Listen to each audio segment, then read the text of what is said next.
काय सांगाल, काल भारताने T20 मॅच जिंकलेली आहे. विश्वकपामध्ये 17 वर्षानंतर विजय मिळवलेला आहे. आपल्या सर्वांच्या देशवासियांच्या दृष्टीने हा सगळा आनंदाचा क्षण होता. सर्व भारतीय संघाचं मी मनपूर्वक अभिनंदन करतो आणि त्यांना शुभेच्छा देतो. दुसरा एक विषय आहे, माजी मंत्री आहेत महाविकास आघाडीचे सतीश अण्णा पाटील. त्यांनी म्हटलं की मंत्री जे अनिल पाटील आहेत अजित पवारांना सोडून भाजपच्या वाटेवर जाणार आहेत. तो काही विषय मला वाटतं की रोज काही ना काही बातम्या येत असतात.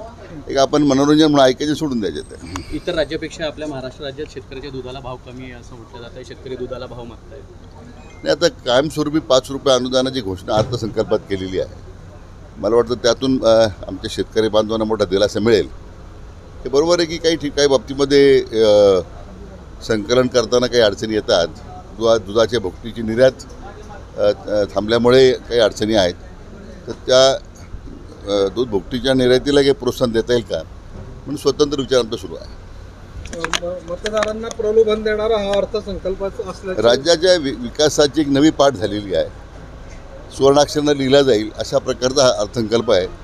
राज्यातील प्रत्येक समाज घटकाला विकास प्रक्रियेमध्ये सामावून घेणारा अर्थसंकल्प आहे. पण रोहिणीताईंनी टीका केलेली आहे की हा प्रलोभन देणारा आहे, केवळ या योजना सक्सेस होणार नाही आहेत. या जसं भारतीय संघाने T20 वर्ल्ड कप जिंकलेला आहे, येणाऱ्या विधानसभासुद्धा आमची महायुतीसुद्धा त्याच ताकदीनं आम्ही जिंकणार आहोत हे आपल्याला या निमित्तानं सांगितलं पाहिजे. ABP माझा, उघडा डोळे बघा नीट.